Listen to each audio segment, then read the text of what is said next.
بسم الله الرحمن الرحيم بسم الله الرحمن الرحيم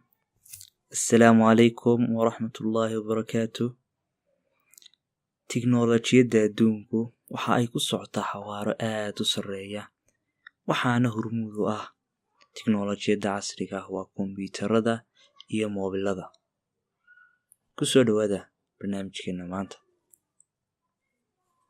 haddii aad ka hesho fiidiyogan saar like haddii aad nagu cusub tahay kanalkan saar subscribe si aad ula socoto fiidiyoyada dambe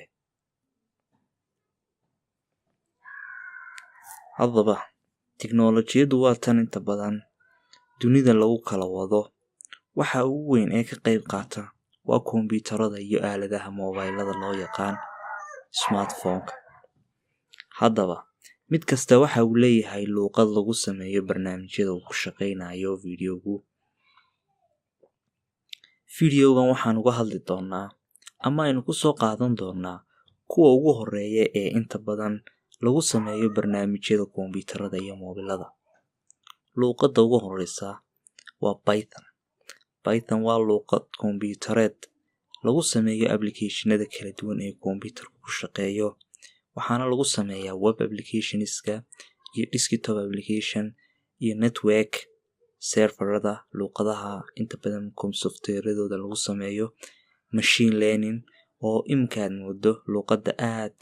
ay u isticmaalaan dadka inta badan kombiyuutarada barnaamijyadooda sameeya waxa isticmaala luuqadan ee ugu badan waa shirkadaha waaweyn waa NASA iyo Google ninkii sameeyey markii ugu horeysay waxaa la yiraahdaa Guido van Zelm luuqadda labaad waa Java waa tan ugu caansan luuqad ahaan kombiyuutarada waxaa isticmaala 90% shirkadaha adduunka hal mar aad qorto ayaa waxaad ku rangareyn kartaa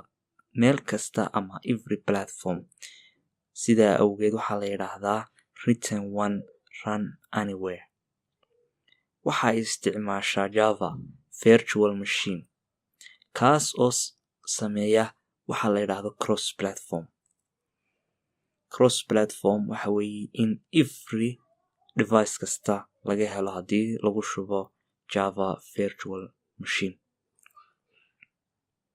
sida caanka ah ama inta badan aaladaha hadda isticmaalaysaan ee smartphone-ka Android applicationadiisa waxa lagu sameeyaa Java